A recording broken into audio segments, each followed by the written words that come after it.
مارو اور مارو، پر میں سب کو بتاؤں گی میری ماں کی جان تم نے لی تھی۔ وہ اپنے سوتیلے باپ پر چلائی جب اس کے منہ پر ایک زوردار تھپڑ پڑا۔ تھپڑ اتنا شدید تھا کہ وہ ہوش کھو بیٹھی تھی، اور پھر جب اسے ہوش آئے تو وہ جیل کی سیل میں اوندھے وہ گری تھی۔ وہ خوف سے اٹھ بیٹھی، وہاں سے گزری، لیڈی کانسٹیبل سے پوچھا تو معلوم ہوا کہ اس کے سوتیلے باپ کا قتل ہو چکا تھا اور الزام اسی پر آیا تھا۔ اس کا جسم لرزنے لگا جب کچھ دیر بعد جیل کا دروازہ کھلا اور ایس پی حنزلہ درانی اندر آیا۔ میں نے قتل نہیں کیا، وہ خوف سے روتے ہوئے بولی جب وہ گہرا مسکرایا۔ جانتا ہوں بیبی گرل، راز کی بات بتاؤ، تمہارے سوتیلے باپ کو میں نے مارا ہے۔ وہ اطمینان سے کہتے اس کی بے یقین نگاہوں کو دیکھنے لگا۔ تو پھر آپ مجھے چھوڑ دیں گے؟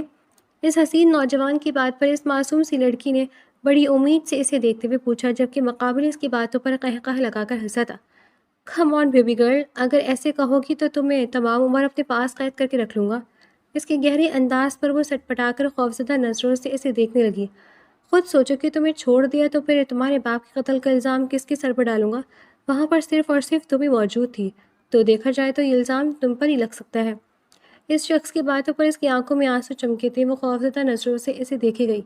پلیز ایسا مت کریں، مجھے جانے دے، میں نے کچھ نہیں کیا، وانیہ روتے ہوئے التجا کرنے لگی، جبکہ وہ خاموشی سے اسے دیکھے گیا۔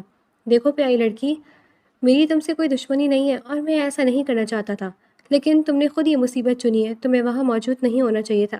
اب میں کچھ نہیں کر سکتا، اب یہ الزام تم پر ثابت ہو چکا ہے، اب تمہیں یہی رہنا پڑے گا۔ لیکن فکر مت کرو، میں تمہارے ساتھ مجرموں جیسا سلوک نہیں کروں گا، کیونکہ میں جانتا ہوں تم کوئی مجرم تھوڑی ہو۔ وہ مسکراتا ہوا کہنے لگا، جس پر وہ گھٹنوں میں اپنا سر چھپائے رونے لگی۔ میں سب کو بتا دوں گی کہ یہ سب کچھ آپ نے کیا ہے، آپ نے خود قتل کر کے مجھے پھنسایا ہے۔ کچھ دیر بعد وہ ہمت کرتی اب کی بار ذرا غصے سے بولی تھی، اور سامنے والا اس کی نادانی پر زور سے ہنسا تھا۔ سمجھ نہیں آ رہا کہ تم بیوقوف ہو یا معصوم، ایسا کر کے تم خود کو مزید مصیبت میں ڈالو گی۔ تم اس وقت جیل کی سلاخوں کے پیچھے ہو، اور یہ جیل، یہ تھانہ، یہاں کے لوگ سب کچھ میرے انڈر آتے ہیں۔ آسان الفاظ میں کہا جائے تو یہاں صرف میرا حکم چلتا ہے۔ تمہیں لگتا ہے کہ تم سچ بتاؤ گی اور یہاں کوئی تمہارا یقین کرے گا؟ یہاں کون مجھے سزا دلوائے گا؟ یہ پولیس والے جو کہ میرے حکم کے نیچے کام کرتے، یا پھر یہ لوگ جو کہ لاک اپ میں قید ہیں؟ کون تمہاری مدد کرے گا یہاں؟ وہ اس کے پاس گھٹنوں کے بل بیٹھتا مسکراتے ہوئے بولا تو اس کی بات پر وہ جو آنکھوں میں ایک امید لیے ہوئی تھی، وہ امید جیسے دم توڑ گئی تھی۔ وہ ایک بار پھر پھوٹ پھوٹ کر رونے لگی تھی۔ پتہ نہیں زندگی اب اس سے کیا چاہتی تھی۔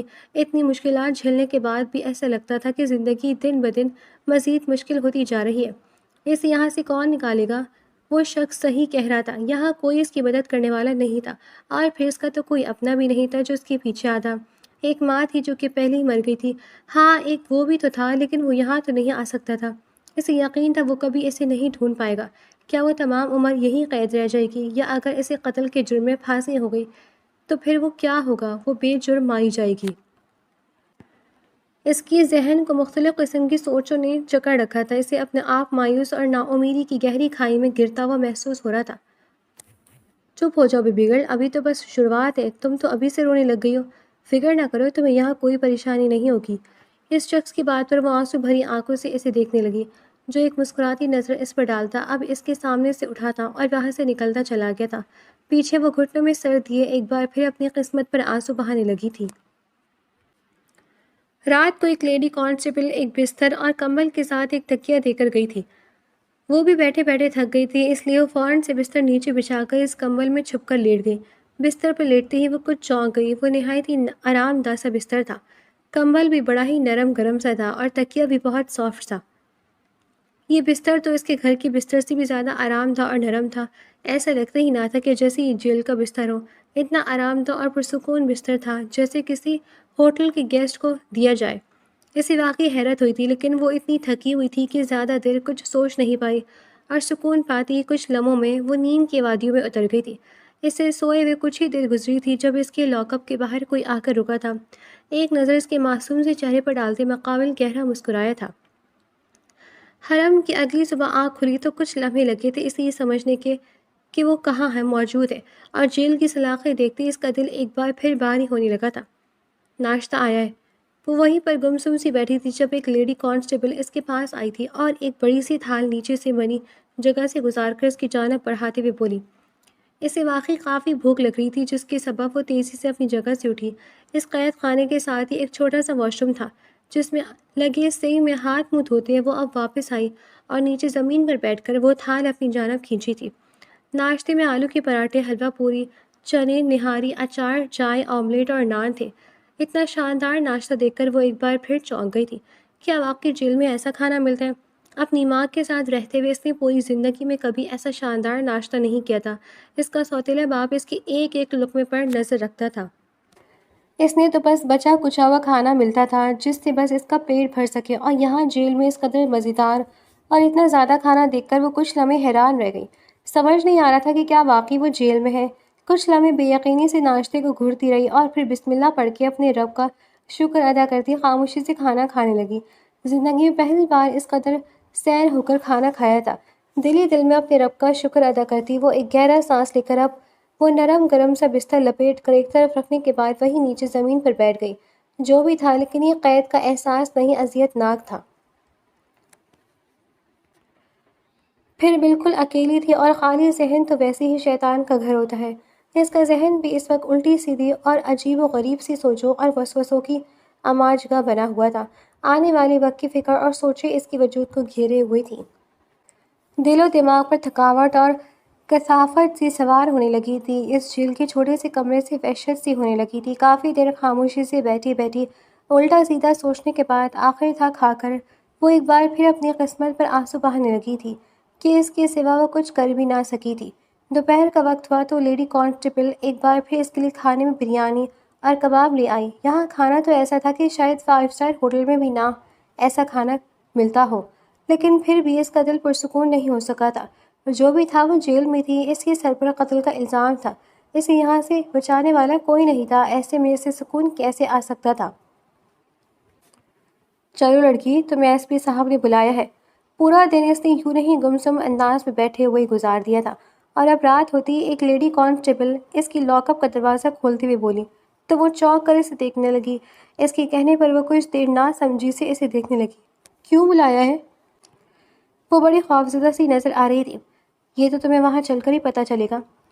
وہ اتنے ہی غم میں تھی، اس لیے نوٹ نہیں کر پائی کہ اس لیڈی کانسٹیبل کا انداز بڑا ہی لچکدار سا تھا۔ اس میں کوئی بھی سختی شامل نہیں تھی، جیسے کہ عام مجرموں کے ساتھ بات کرتے ہوئے ہوتی ہے۔ وہ ایک گہری سانس لیتی، اپنے خوف پر قابو پاتی اپنی جگہ سے اٹھی تھی اور خاموشی سے اس لیڈی کانسٹیبل کے ساتھ چل پڑی۔ وہ اسے ایس پی حنظلہ درانی کے دفتر کے دروازے پر لے آئی تھی۔ اس کے اشارے پر وہ ایک گہرا سانس لیتی اندر داخل ہوئی تھی۔ آپ نے مجھے بلایا سر؟ وہ بڑی مشکل سے اپنے خوف پر قابو پاتے ہوئے بولی۔ بالکل، آؤ بیٹھو یہاں۔ وہ حسین نوجوان اپنی کرسی پر برجوان چہرے پر ہلکی سی مسکراہٹ لیے سامنے کی جانب اشارہ کرتے ہوئے بولا تو وہ خاموشی سے اس کے سامنے والی کرسی پر آ کر بیٹھ گئی۔ ہاں، تو کیا نام تھا تمہارا؟ ہاں، حرم۔ تو حرم، اور بتاؤ سب ٹھیک ہے نا؟ کوئی پریشانی تو نہیں ہو رہی؟ اس شخص کی بات پر وہ اپنی مٹھیاں بھیج گئی۔ دل چاہ رہا تھا کہ اس گھٹیا شخص کا منہ نوچ لے جو کہ اسے بلا وجہ پھنسا کر اب یقیناً اس کا مذاق اڑا رہا تھا، لیکن وہ اس حالت میں نہیں تھی کہ اپنا غصہ ظاہر کر پاتی، اس لیے بس خود پر قابو پا کر رہ گئی۔ اس خاموشی کا کیا مطلب سمجھوں؟ لگتا ہے تم ہماری مہمان نوازی سے کچھ زیادہ خوش نہیں ہو۔ وہ بغور اسے دیکھتے ہوئے بولا تو اب کی بار حرم نے کھا جانے والی نظروں سے سامنے بیٹھے اس حسین نوجوان کو دیکھا، جس کی ظاہری شخصیت میں جس قدر خوبصورت تھی، اس کا باطن اس قدر سیاہ اور گھٹیا تھا۔ وہ اب کی بار بھی خاموش ہی رہی تھی۔ لگتا ہے مس حرم، آپ کو یاد دلانا پڑے گا کہ یہ آپ کے باپ کا گھر نہیں ہے، اور نہ ہی میں آپ کے باپ کا نوکر ہوں۔ یہ تھانہ ہے اور یہاں آپ میری قیدی ہیں۔ آپ کا یہ بلا وجہ کا ایٹیٹیوڈ آپ کے لیے بہت مہنگا پڑ سکتا ہے۔ اس کے سنجیدہ انداز میں کہتے ہی حرم کے چہرے کا رنگ بدلا تھا۔ جو بھی تھا وہ اس نوجوان کی دھمکی بھرے انداز کو نظر انداز نہیں کر پائی تھی۔ اس کے چہرے پر اب خوف اور بے بسی چھا گئی تھی۔ آپ کیا چاہتے ہیں مجھ سے؟ وہ اب کی بار عاجز انداز میں بولی تھی۔ دیکھو، میں تمہیں کوئی نقصان نہیں پہنچانا چاہتا۔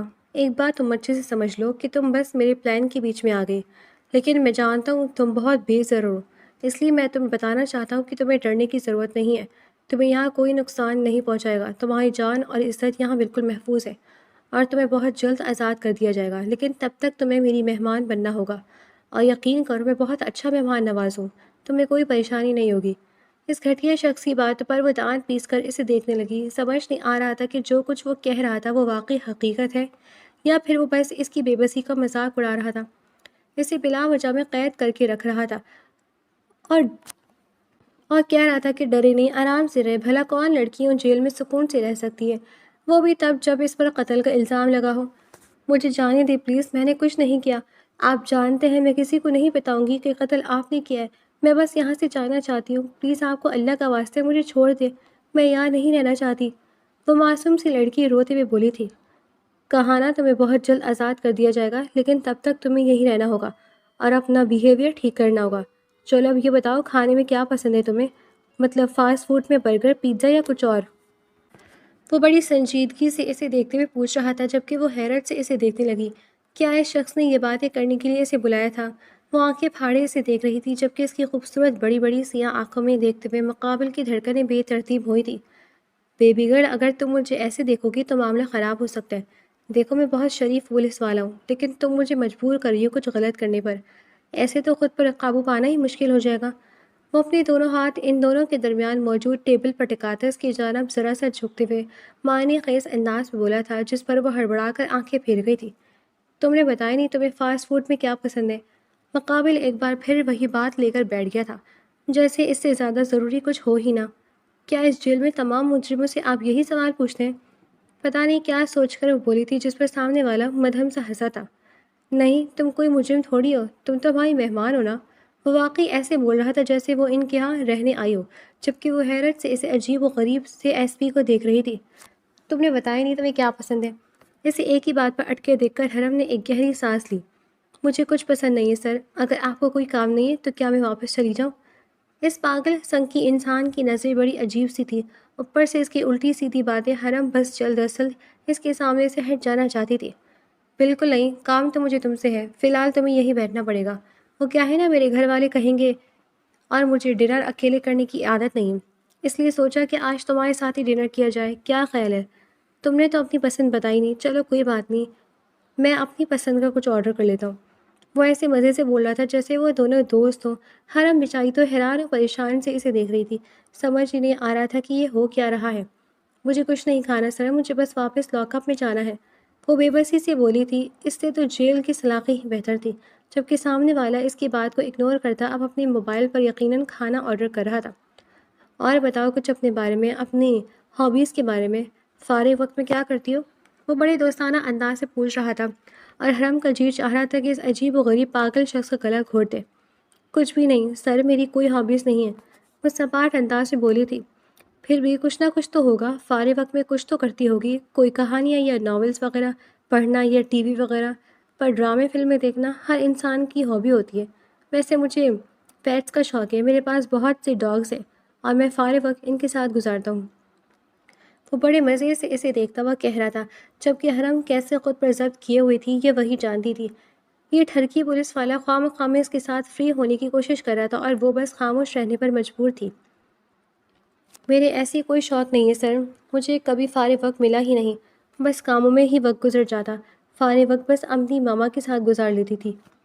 وہ ایک گہری سانس لیتے ہوئے بڑے ضبط سے بولی تھی، جبکہ اس نے نہیں دیکھا تھا کہ سامنے والی کی آنکھیں اس کی بات پر کیسے بدلی تھی۔ حرم کی زندگی میں اسے واقعی فرصت کے لمحے ملتی ہی کہاں تھے۔ اس کا سوتیلا باپ کافی امیر تھا، لیکن اس کے باوجود بہت ہی تنگ دل شخص تھا۔ وہ اسے بالکل پسند نہیں کرتا تھا اور یہ بات وہ اچھی طرح جانتی تھی۔ اس کے ساتھ بالکل ملازمہ کی طرح سلوک کرتا تھا، بالکل اسے رہنے کے لیے بھی سرونٹ کوارٹر دیا گیا تھا اور اس کی ماں بس مجبور تھی۔ وہ ہمیشہ اس سے کہا کرتی تھی کہ ایک دن سب ٹھیک ہو جائے گا۔ اس کا باپ بچپن میں ہی مر گیا تھا اور اس کی ماں کو کسی وجہ سے اپنے بھائی کے گھر سے رات کو نکلنا پڑا تھا۔ تب وہ 10 سال کی تھی، لیکن اسے اچھے سے یاد تھا کہ اس کی ممانی نے کیسے تماشا کرتے ہوئے اس کے ماموں کی غیر موجودگی میں ان دونوں ماں بیٹی کو اپنے گھر سے نکال دیا تھا، اور اس کی ماں اسی لیے ماری ماری پھر رہی تھی۔ وہ اسی لیے اپنی کسی دور دراز کی خالہ کے پاس آ گئی تھی، لیکن وہ بھی اسے زیادہ دن اپنے پاس نہیں رکھ پائی تھی۔ انہوں نے بس یہی کیا کہ اس کی ماں کی شادی ایک امیر شخص کے ساتھ کروا دی تھی، جس کے پہلے سے ہی 2 جوان بیٹے تھے اور بیوی مر گئی تھی۔ اس کی ماں کے ساتھ تو اس شخص کا رویہ بس ٹھیک ہی تھا، لیکن وہ شخص اسے بالکل پسند نہیں کرتا تھا۔ وہ اکثر اسے یہ جتاتا رہتا تھا کہ وہ ان کے ٹکڑوں پر پل رہی ہے اور یہ ان کا احسان ہے کہ انہوں نے اسے رہنے کے لیے جگہ اور کھانا دیا ہے۔ اس کے باپ کا کہنا تھا کہ وہ اسے اپنے گھر رکھ کر ہی بہت بڑا احسان کر رہے تھے، اس لیے بہت چاہنے کے باوجود بھی وہ واقعی بچوں کی طرح پڑھ لکھ کر نہیں پائی تھی۔ کیونکہ وہ شخص نہیں چاہتا تھا، کیونکہ اس شخص نے صاف کہہ دیا تھا وہ اس کی پڑھائی کا خرچہ نہیں اٹھائے گا، جبکہ اس کے اپنے بیٹے باہر ملک میں پڑھے تھے۔ اس کی ماں چھپ چھپا کر کبھی اس کے لیے اچھا کھانا لاتی تھی، ورنہ اسے باقی ملازمین کی طرح بچا ہوا کھانا ملتا تھا۔ شادی کے پہلے دن اسے اس کی ماں سے الگ کر کے سرونٹ کوارٹر میں پہنچا دیا گیا تھا، جہاں پہلے کچھ 2 دن بڑی ڈری سی رہنے لگی تھی، لیکن پھر آہستہ آہستہ اسے عادت ہو گئی تھی۔ جیسے وہ کچھ بڑی ہوئی تو اس کے سوتیلے باپ نے یہ کہتے ہوئے اسے باقی ملازمین کی طرح کام پر لگا دیا کہ وہ مفت میں اس کا بوجھ نہیں اٹھا سکتے۔ زندگی یوں نہیں بے رونق سے گزر رہی تھی اس کے لیے۔ زندگی کی واحد خوشی اس کی ماں تھی، جو کہ اس سے بےحد محبت کرتی تھی، لیکن وہ جانتی تھی کہ وہ بے بس ہے، چاہ کر بھی اسے ایک اچھی زندگی نہیں دے سکتی۔ وہ خود مجبور تھیں، اس لیے اس نے کبھی اپنی ماں کے سامنے اپنی تکلیفوں کا ذکر نہیں کیا تھا۔ وہ انہیں مزید بوجھ نہیں دینا چاہتی تھی، وہ ہمیشہ یہی ظاہر کرتی تھی کہ وہ بےحد خوش ہے۔ لیکن اس پر قیامت تب ٹوٹی جب ایک دن اس کے سوتیلے باپ نے پتہ نہیں کیوں اچانک اس کی ماں کا گلا گھونٹ کر اسے مار دیا، اور اگلے دن سب کو یہی بتایا کہ اسے رات کو اچانک ہی کچھ ہو گیا، جبکہ وہ اس بات سے انجان تھا کہ حرم نے اسے اپنی ماں کا گلا گھونٹتے ہوئے دیکھ لیا تھا، اور یہ سب پولیس والوں کو بتانا چاہتی تھی، لیکن اس کے باپ کو معلوم ہو گیا اور وہ غصے سے پاگل ہو گیا۔ اپنے باپ کی مار پر وہ بے ہوش ہوئی تو اس کے بعد اس کی آنکھ پولیس اسٹیشن میں ہی کھلی تھی، اور اب وہ ایک نئی مصیبت میں پھنس گئی تھی۔ اس کی ماں نے ہمیشہ سے اسے ایک آدھ بات بتائی تھی کہ اس کا نکاح بچپن میں اس کے ماموں کے بیٹے کے ساتھ ہو گیا تھا، اور وہ بہت جلد اسے بچانے آئے گا اور اسے یہاں سے لے جائے گا، پھر وہ ہمیشہ خوش رہے گی۔ اس نے بھی ہمیشہ اپنے شوہر کا انتظار کیا تھا کہ ایک دن وہ آئے گا اور اسے یہاں سے نکال کر بہت دور لے جائے گا، لیکن اب تک وہ امید ختم ہو گئی تھی، اور وہ محسوس ہوئی تھی ختم ہوتی ہوئی۔ اس پر قتل کا الزام لگا تھا اور وہ یہاں جیل میں تھی۔ ایک لڑکی کے لیے مجرموں کی طرح جیل میں رہنا کس قدر تذلیل آمیز ہوتا ہے۔ وہ اگر کبھی یہاں سے نکل بھی گئی تو کیا اس کی زندگی پہلے جیسی ہو پائے گی؟ یہاں سے نکلنے کے بعد وہ جانتی تھی کہ اس کی زندگی پہلے سے زیادہ بدتر ہو جائے گی۔ ہو سکتا ہے کہ وہ شخص جس کا اس نے تمام عمر انتظار کیا وہ بھی اسے نہ اپنائے۔ آخر کو وہ جیل میں رہ چکی تھی، اور جیل میں رہنے والی لڑکیوں کو یہ معاشرہ قبول نہیں کرتا۔ وہ اس وقت بہت بری طرح خوفزدہ تھی۔ اس کی تمام تر امیدیں جیسے ختم ہوتی جا رہی تھیں، اور یہاں وہ شخص جو کہ اس کی تمام مصیبت میں پھنسا چکا تھا، اسے جیسے کسی چیز کی پرواہ ہی نہیں تھی۔ اسے احساس نہیں تھا کہ اس نے ایک معصوم سی لڑکی کی زندگی خراب کر دی تھی۔ اسے معلوم نہیں تھا کہ یہاں سے نکلنے کے بعد اس کی زندگی کس قدر اذیت ناک ہو جائے گی۔ پتہ نہیں وہ یہاں سے کبھی نکل پائے بھی یا نہیں۔ وہ جانتی تھی کہ قتل کا الزام کوئی مذاق نہیں ہے۔ ملازمین سے سن رکھا تھا کہ بڑے بڑے لوگ بھی ایک بار جیل کی سلاخوں کے پیچھے چلے جائیں تو اپنا پورا زور لگانے کے باوجود بھی نکل نہیں پاتے۔ وہ تو یہاں پر لاوارث مجبور سی لڑکی تھی، اسے تو یہاں سے نکالنے والا بھی کوئی نہیں تھا۔ وہ شخص پتہ نہیں کیا کیا الٹی سیدھی باتیں کر رہا تھا، اور وہ بس بے دلی سے نہ چاہتے ہوئے بھی جواب دینے پر مجبور تھی۔ کچھ ہی دیر میں ان کا آرڈر آ گیا۔ حنزلہ نے ایک پیکٹ اس کے سامنے رکھتے ہوئے اپنا پیکٹ کھولا تھا اور ساتھ ہی اسے بھی کھانے کا اشارہ کیا، جس پر نہ چاہتے ہوئے بھی وہ گہرا سانس لیتی خاموشی سے پیکٹ کھولنے لگی، جس میں گرل چیز برگر، فرائز اور فرائڈ چکن تھا۔ اس نے نگاہ اٹھا کر اس شخص کو دیکھا تھا۔ اس نے شاید دونوں کے لیے ایک جیسی چیزیں ہی آرڈر کی تھی۔ ایک بار پھر وہ کچھ حیرت میں مبتلا ہوئی تھی۔ اس شخص کی مہربانی سمجھ میں نہیں آ رہی تھی، لیکن ایک بات تھی جو اسے سمجھ آ چکی تھی کہ جو کھانا اسے آج دن میں دیا گیا وہ بھی یقیناً اسی شخص کی مہربانی تھی۔ لیکن وہ کیوں اتنا اچھا بن رہا تھا؟ کیا صرف اس لیے کہ وہ بے گناہ تھی، یا کوئی اور وجہ تھی؟ اس شخص کا رویہ بڑا ہی عجیب و غریب سا تھا۔ وہ اس کی وجہ سمجھ نہیں پا رہی تھی، لیکن جو بھی تھا اسے واقعی بھوک لگ رہی تھی، اور برگر کی خوشبو نظر انداز کیے جانے کے قابل نہیں تھی، اس لیے وہ خاموشی سے برگر کھانے لگی تھی۔ اسے یاد نہیں اس نے زندگی میں آخری بار اس قدر لذیذ برگر کب کھایا تھا، شاید اپنے ماموں کے گھر میں، مگر تب وہ بہت چھوٹی تھی۔ اسے یاد نہیں تھا۔ یہ برگر واقعی بہت ٹیسٹی تھا۔ وہ بھی ایک عام انسان تھی، دل چاہے جتنا ہی خوفزدہ اور پریشان تھا، لیکن مزیدار چیز اسے بھی اچھی لگ رہی تھی۔ کچھ ہی دیر میں وہ خاموشی سے سارا برگر کھا گئی تھی، جبکہ سامنے بیٹھا ہوا حسین نوجوان گہری نظروں سے اسے دیکھتا رہا۔ وہ بس برائے نام ہی کھا رہا تھا، نگاہیں تو اس معصوم سی لڑکی پر ٹکی ہوئی تھی جو کھانا ایسے کھائی تھی جیسے کتنے عرصے بعد اچھا کھانا ملا ہو۔ کیا اب میں جا سکتی ہوں سر؟ اپنا کھانا ختم کرنے کے بعد وہ سنجیدگی سے اسے دیکھتے ہوئے بولی تھی۔ اس شخص کی عجیب سی پرتپش نگاہیں اسے ڈسٹرب کر رہی تھی۔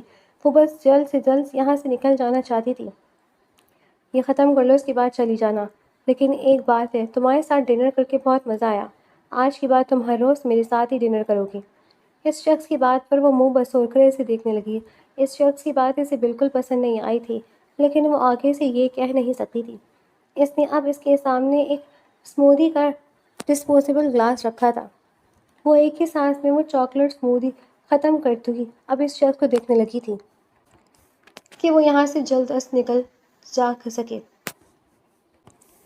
جبکہ وہ اس کے بچوں کے جیسے انداز پر ہنس کر بیل بجا گیا تھا۔ کچھ ہی دیر میں وہی لیڈی کانسٹیبل اسے دوبارہ سے لاک اپ میں لے آئی تھی۔ وہ نرم گرم سے بستر پر لیٹ کر اب آج گزرے دن کے بارے میں سوچنے لگی تھی، ساتھ ہی اس عجیب و غریب سے شخص کے بارے میں جو پتہ نہیں اس سے کیا چاہتا تھا۔ اس کے ذہن میں اب الٹی سیدھے سے خیالات آنے لگے تھے، کہیں اس شخص کا کوئی غلط ارادہ تو نہیں تھا؟ وہ کیوں اس پر اتنا مہربان ہو رہا تھا؟ یقیناً اس کے پیچھے کوئی نہ کوئی وجہ تھی۔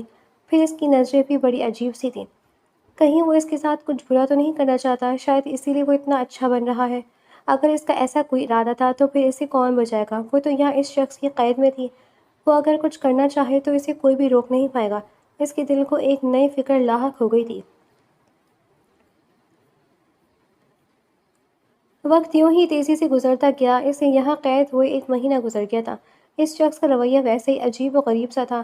وہ خواہ میں اس سے فری ہونے کی اور اس سے باتیں کرنے کی کوشش کرتا تھا، لیکن اب تک اس نے اس سے کوئی نقصان نہیں پہنچایا تھا، اور وہ بھی اب یہ بات تو سمجھ گئی کہ وہ اسے کوئی نقصان نہیں پہنچائے گا۔ اس کے انداز اور باتوں میں کوئی غلاظت یا بدتمیزی نہیں تھی، اس لیے وہ بھی پرسکون ہو گئی تھی۔ اسے روزانہ 2 ٹائم بڑا پرتعیش کھانا ملتا تھا، اور جیسا کہ اس شخص نے کہا تھا کہ رات کو اسے نہ چاہتے ہوئے بھی اس شخص کے ساتھ کھانا کھانا پڑتا تھا، اور اسے کچھ ہی دنوں میں احساس ہو گیا تھا کہ شاید اس شخص کو فاسٹ فوڈ اور سویٹس وغیرہ کچھ زیادہ ہی پسند ہے، کہ رات کو ہمیشہ کوئی نہ کوئی فاسٹ فوڈ آئٹم ہی آرڈر کرتا تھا اور اسے زبردستی اپنے ساتھ کھانے پر مجبور کرتا تھا۔ اس نے اسے جیل میں فارغ وقت کے لیے پڑھنے کے لیے کچھ ناولز اور کتابیں لا کر دی تھیں۔ اسے پڑھنے لکھنے کا واقعی بہت شوق تھا، لیکن اپنے سوتیلے باپ کے گھر میں وہ کبھی پڑھ نہیں پائی تھی، لیکن اسے اردو لکھنا اور پڑھنا آتا تھا، اس لیے فارغ وقت میں وہ یہ کتابیں ہی پڑھ لیا کرتی تھی۔ اسے یہاں آئے دوسرا تیسرا ہی دن تھا کہ ایک لیڈی کانسٹیبل اسے کچھ شاپنگ بیگ دے کر گئی تھی، جس میں اس کے لیے کپڑے، جوتے اور باقی بنیادی ضرورت کا سامان تھا۔ نہایت ہی مہنگے صابن، شیمپو، برش، لوشن وغیرہ، اور کپڑے بھی کافی مہنگے اور برانڈڈ تھے۔ اب تو اس نے حیران ہونا ہی چھوڑ دیا تھا۔ وہ شخص ایک عجیب سی پہیلی تھا جسے وہ سلجھا نہیں پا رہی تھی۔ وہ پچھلے 1 مہینے سے اس کے پاس تھی، وہ چاہتا تو اس کے ساتھ کچھ بھی برا کر سکتا تھا، لیکن ایسا لگتا تھا کہ جیسے وہ اسے کوئی نقصان نہیں پہنچانا چاہتا۔ شاید وہ اسی لیے یہ سب کر رہا تھا کہ اس پر لگائے گئے الزام کا ازالہ کر سکے۔ اب تو اس نے بھی اس کی زندگی کو قبول کرتے ہوئے سب کچھ اپنے رب پر چھوڑ دیا تھا۔ جو بھی تھا، یہاں جیل کی زندگی اس زندگی سے کہیں بہتر تھی جو اس نے گزاری تھی، لیکن یہ جتنی بھی پرتعیش کیوں نہ ہو جائے تھی تو قید ہی نہ، اور یہاں سے نکلنے کی خواہش تو آج بھی اس کے دل میں موجود تھی۔ سر، میں آخر کب تک یہاں رہوں گی؟ آپ نے کہا تھا آپ مجھے آزاد کر دیں گے، لیکن اب تو اتنا وقت گزر گیا ہے۔ وہ دونوں ایک بار پھر شام کو اس کے کیبن میں ساتھ میں ڈنر کر رہے تھے۔ اس نے آج پیزا اور آئس کریم منگوائی تھی۔ تنہائی سے تنگ آتے وہ بھی اس کے ساتھ باتیں کر کے اچھا محسوس کرتی تھی۔ پورا دن خاموشی سے دیواروں کو تکتے ہوئے گزر جاتا تھا، یا پھر وہ کبھی کبھار کوئی کتاب پڑھ لیتی۔ ایک رات کو ہی تو کسی انسان سے بات کرنے کا موقع ملتا تھا۔ کافی عرصے بعد آج وہ پھر ایک بار اس سے پوچھنے لگی تھی، جس پر وہ پیزے کی ایک بڑی سی بائٹ لیتا اسے دیکھنے لگا۔ ویسے اگر تمہیں آزاد ہونے کا اتنا ہی شوق ہے تو ایک راستہ ہے جس سے تمہیں میں آج اور ابھی آزاد کر سکتا ہوں۔ اس کی بات پر وہ چونک کر اس کی جانب متوجہ ہوئی تھی۔ کیا راستہ ہے؟ وہ بڑی بے چینی سے پوچھنے لگی تھی۔ مجھ سے نکاح کر لو اور اس کے بعد تم یہاں سے نکل جاؤ گی۔ اس شخص کی بات پر اس کی رنگت لال ہوئی تھی، وہ غصے سے اسے گھورنے لگی۔ اتنے وقت میں وہ اس شخص کے ساتھ رہتے ہوئے اب اس سے ڈرنا چھوڑ چکی تھی۔ یہ ناممکن ہے، میں پہلے سے شادی شدہ ہوں اور میں اپنے شوہر سے بے حد محبت کرتی ہوں۔ وہ بڑے غصے سے بولی تھی۔ تو مطلب وہ شخص واقعی کسی مطلب کے لیے اس کے ساتھ اتنا اچھا بن رہا تھا؟ کون شوہر اور کون سی شادی؟ آج تک تو تم نے کبھی نہیں بتایا کہ تمہارا کوئی شوہر بھی ہے۔ سامنے والا ذرا غصے سے اسے دیکھتے ہوئے بولا تھا۔ تو آپ کون سا میرے ماموں کے بیٹے لگتے ہیں جو میں آپ کو اپنے رشتے کا بتاتی؟ وہ بھی اب غصے سے ناک چڑھا کر بولی تھی۔ تم مذاق کر رہی ہو نا؟ وہ سنجیدگی سے اسے دیکھتے ہوئے بولا۔ جی نہیں، میں سچ بول رہی ہوں، آپ کا اور میرا کوئی مذاق ہے کیا؟ وہ بھی سنجیدگی نظر آ رہی تھی۔ لیکن ایسا کیسے ہو سکتا ہے یار؟ تمہارا کوئی شوہر ہے تو اب تک اس نے تمہاری خبر کیوں نہیں لی؟ پچھلے 1 ماہ سے تم یہاں قید ہو اور کوئی تمہارا پتہ کرنے نہیں آیا۔ ایسے شوہر سے تو جان چھڑوا لو تو یہی بہتر ہے۔ اس کی مشورہ پر یہ فروغ خواہ جانے والی نظروں سے اسے دیکھنے لگی۔ خبردار جو آپ نے میرے شوہر کے بارے میں کچھ کہا، میں بھول جاؤں گی کہ آپ کون ہیں۔ وہ بہت اچھے، مجھے یقین ہے وہ اب تک مجھے لینے آ چکے ہوتے، وہ تو آپ درمیان میں آ گئے اور مجھے یہاں قید کر لیا، انہیں بس پتہ نہیں ہوگا کہ میں یہاں پر ہوں۔ وہ منہ بنا کر بولی تھی جبکہ وہ گہری نظروں سے اسے دیکھنے لگا تھا۔ میری مانا تو چھوڑ دو اس فضول سے شوہر کو، میں تمہاری مدد کروں گا، تمہیں اس سے آزاد کرواؤں گا، تم مجھ سے شادی کر لینا، میرے ساتھ تم خوش رہو گی اور پھر میرا راز بھی ہمیشہ راز رہے گا۔ اس شخص کی بات پر وہ اسے غصے سے گھورنے لگی تو وہ اس لیے اس سے شادی کرنا چاہتا تھا کہ اس کا قتل راز باہر نہ نکل جائے۔ مطلبی شخص، وہ خونخوار نظروں سے اسے دیکھتی منہ میں بڑبڑا کر اپنی آئس کریم کی جانب متوجہ ہو گئی، جبکہ وہ مسلسل اس کے شوہر کے خلاف بھڑکانے کی کوشش کر رہا تھا اسے۔ آخر 3 ماہ بعد وہ اس شخص کی جیل سے بھاگنے میں کامیاب ہوئی تھی۔ اسے پتا تھا وہ شخص اسے آسانی سے چھوڑنے والا نہیں تھا اور چاہے جو بھی تھا وہ یہاں سے سکون سے تھی، لیکن تھی تو جیل میں ہی۔ اسے بس یہاں سے نکلنا تھا اور یہاں سے نکل کر اپنے شوہر کے پاس بھی تو جانا تھا۔ وہ کافی وقت سے پلاننگ کر رہی تھی اور آخر موقع پاتے ہوئے اس نے اپنے لاک اپ کی چابی لیڈی کانسٹیبل سے چرا لی اور پھر جب اسے لگا کہ وہ شخص وہاں موجود نہیں ہے تو خاموشی سے چابی سے لاک اپ کھول کر وہاں سے نکل آئی تھی۔ وہاں سے نکلتی اسے ایک سیل میں سے کسی کی دردناک چیخوں کی آوازیں سنائی دی تھی، جس پر وہ چونک کر ایک دیوار کے پیچھے چھپتی اس جانب دیکھنے لگی جہاں سے آوازیں آ رہی تھی اور سامنے کا منظر دیکھ کر روح فنا ہوئی تھی۔ وہ کوئی اور نہیں حنظلہ درانی تھا جو کہ نہایت بے دردی سے سیل میں موجود کسی شخص کو مارا تھا۔ اس شخص کی حالت بہت بری تھی، مقابل ایسی بے رحمی سے وحشیانہ انداز میں اسے پیٹ رہا تھا کہ اس شخص کی چیخیں پورے پولیس اسٹیشن میں گونج رہی تھی، جبکہ وہ تو حیران اور پریشان سی کھڑی اس شخص کا یہ وحشی روپ دیکھ رہی تھی۔ اسے تو وہ ہمیشہ ہی بڑا غیر سنجیدہ اور لاپرواہ سا انسان لگتا تھا۔ زندگی میں اس نے کبھی سوچا بھی نہیں تھا کہ وہ مزاحیہ سا شخص اس قدر خطرناک بھی ہو سکتا ہے۔ اس کی قسمت اچھی تھی کہ کسی نے اسے نہیں دیکھا تھا اور وہ بآسانی سے بھاگ گئی تھی۔ وہاں سے نکلتے وہ اپنی ماں کی خالہ کے گھر میں آ گئی تھی جہاں وہ پہلے بھی 1-2 بار آ چکی تھی۔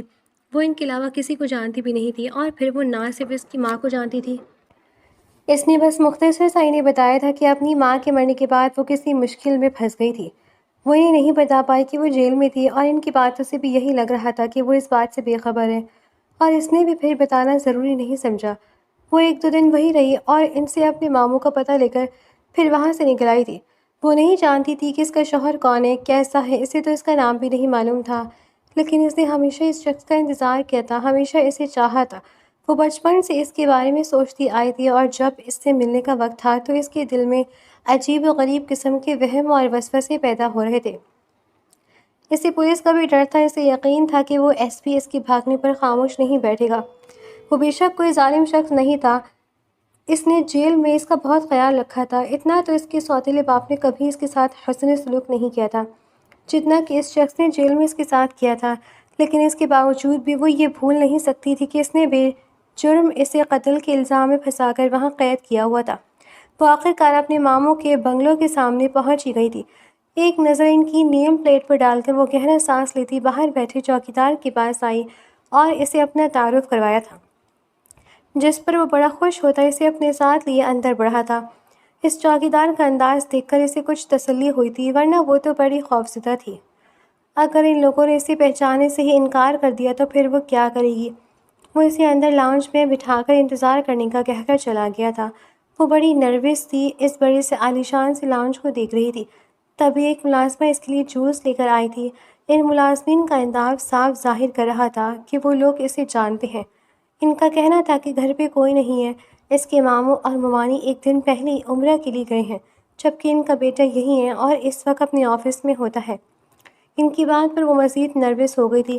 اس شخص سے پہلی بار ملنے کا سوچتے ہی اس کا دل عجیب سے انداز میں دھڑکنے لگا تھا۔ پتہ نہیں وہ اسے پہچانے گا بھی یا نہیں، وہ اسے دیکھ کر پتہ نہیں کیا ری ایکشن دے، لیکن ان ملازمین کا انداز اور رویہ بتا رہا تھا کہ شاید اس گھر کے مکین آج بھی اسے یاد رکھے ہوئے ہیں۔ جوس پیتے ہوئے یوں نہیں اس کی نظر پیچھے آویزہ ایک بڑی سی تصویر پر پڑی تھی۔ وہ اس وقت یوں نہیں پورے لاؤنج کا جائزہ لے رہی تھی جب اپنے بالکل پیچھے کھڑی تصویر کو دیکھ کر وہ ایک لمحے کے لیے اپنی جگہ پہ ساکت رہ گئی تھی۔ یہ کون ہے؟ وہ حیران پریشان سی اس حسین نوجوان کی تصویر کی جانب اشارہ کرتے ہوئے بولی تھی۔ یہی تو آپ کے ماموں کے بیٹے ہیں ماسٹر حنظلہ۔ اس ملازمہ کی بات پر اسے اس بڑے سے مینشن کی چھت اپنے سر پر گرتی ہوئی محسوس ہوئی۔ ان کے کتنے بیٹے؟ حالانکہ وہ جانتی تھی کہ اس کے ماموں کا ایک ہی بیٹا ہے، لیکن اس کے باوجود بھی وہ پوچھ بیٹھی۔ وہ یہ ماننا نہیں چاہتی تھی کہ یہ شخص جس نے اسے جھوٹے قتل کے الزام میں پھنسایا اور پورے 3 مہینے اپنے پاس جیل میں قید رکھا، وہ اس کا شوہر ہے۔ جی ان کا تو ایک ہی بیٹا ہے۔ اور ملازمہ کی بات پر وہ اب حیران پریشان سی اپنی جگہ بیٹھ گئی تھی۔ یہ سب کیا ہو رہا تھا؟ وہ جس شخص سے بھاگ کر اور بچ کر آئی تھی وہی اس کا شوہر تھا۔ وہ کیا کرے اسے سمجھ نہیں آ رہا تھا، لیکن جو بھی تھا وہ اس شخص پر اب دوبارہ بھروسہ نہیں کر سکتی تھی جس نے اسے ایک بار پھنسایا تھا۔ پھر اس کے ماموں ممانی بھی یہاں نہیں تھے۔ اس شخص کا کیا بھروسہ وہ اسے ایک بار پھر جیل میں ڈال دے۔ ملازمہ کو پانی لانے کا کہتے وہ وہاں سے بھاگ چکی تھی اور اب تیزی سے اٹھ کر وہاں سے بھاگ گئی تھی۔ اسے جلد ازجلد یہاں سے نکلنا تھا۔ اس شخص نے اسے دیکھ لیا تو پتہ نہیں اس کے ساتھ کیا سلوک کرے۔ وہ اس کی جیل سے بھاگ آئی تھی، وہ یقیناً بہت غصے میں ہوگا۔ وہ ابھی اس مینشن سے باہر آئی تھی کہ اسے سامنے سے کچھ گاڑیاں آتی ہوئی دکھائی دیں۔ وہ جلدی سے ایک پلر کے پیچھے چھپ گئی۔ گاڑی سے اس ظالم شخص کو اترتے دیکھ کر اس کی رنگت اڑی تھی۔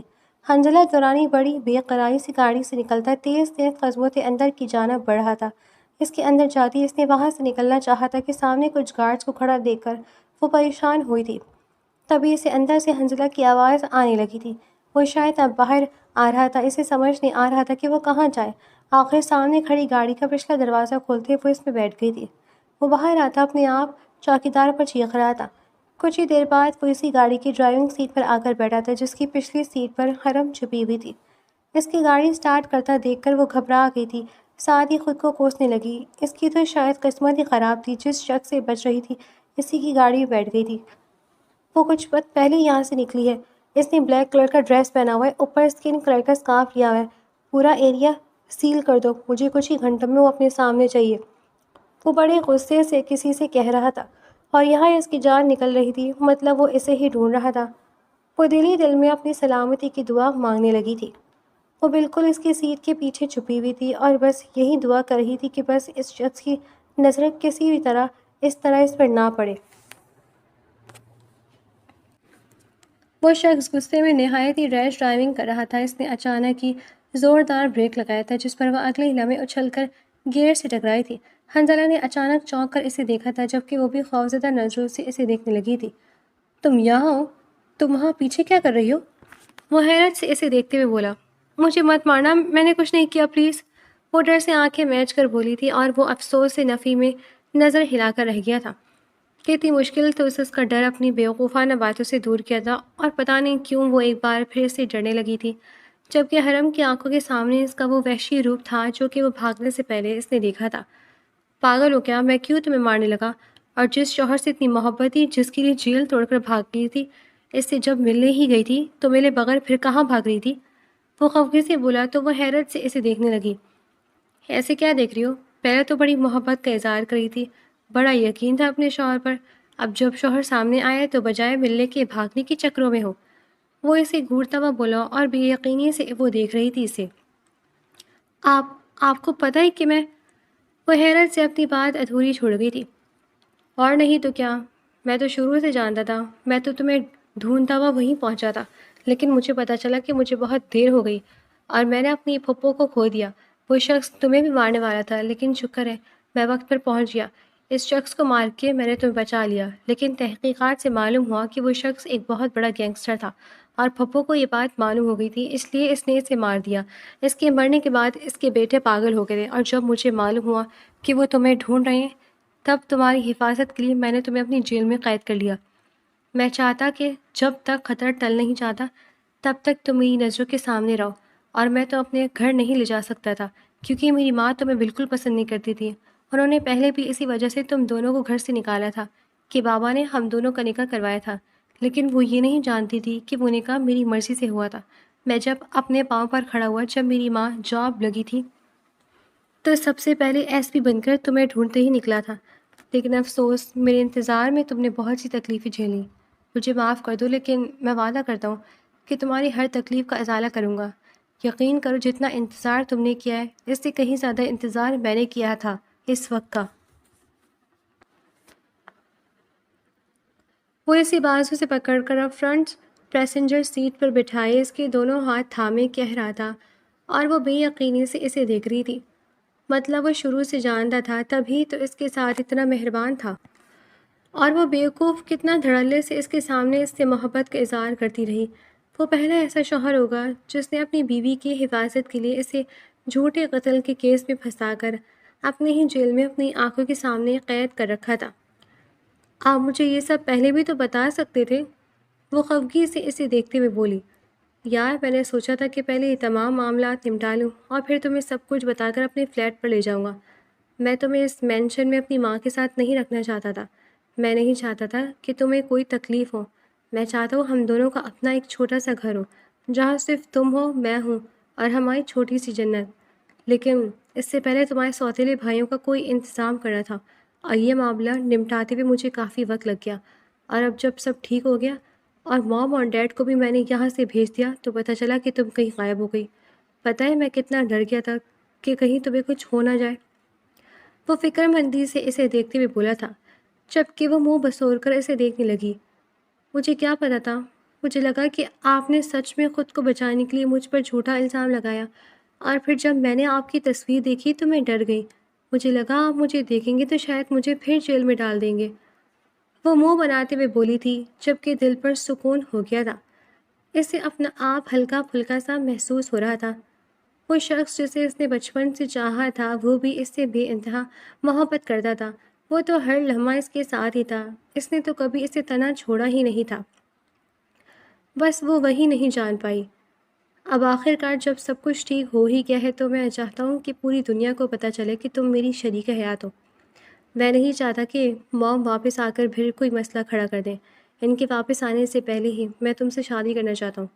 کیا تم مجھ سے شادی کرو گی؟ حنزلہ کے محبت بھرے انداز پر پوچھنے پر وہ شرما کر نظر جھکا گئی تھی۔ لیکن جب واپس آنے کے بعد آپ کی ماں کو پتہ چلے گا تو پھر کیا ہوگا؟ وہ اچانک کچھ سوچ کر پریشانی سے بولی تھی۔ پھر کم سے کم وہ کوئی مسئلہ تو نہیں کھڑا کر پائیں گی۔ انہیں پھر مجبوراً تمہیں قبول کرنا ہی پڑے گا۔ اور تم فکر مت کرو، میں اپنے دونوں رشتے کو الگ الگ رکھوں گا۔ تم سے شادی کے بعد میری ماں کا مقام میرے دل میں کم نہیں ہوگا، لیکن جو تمہارا حق ہے، جو تمہاری حیثیت ہے، وہ تمہیں مل کر رہے گی۔ میں ہمیشہ تمہاری حفاظت کروں گا اور ہمیشہ تمہیں خوش رکھوں گا۔ وہ بڑی محبت سے اسے دیکھتا اس کی پیشانی پر لب رکھ گیا تھا، جبکہ اپنے محرم کا تحفظ اور محبت پا کر وہ سرشار ہوتی اپنی آنکھیں موند گئی تھی۔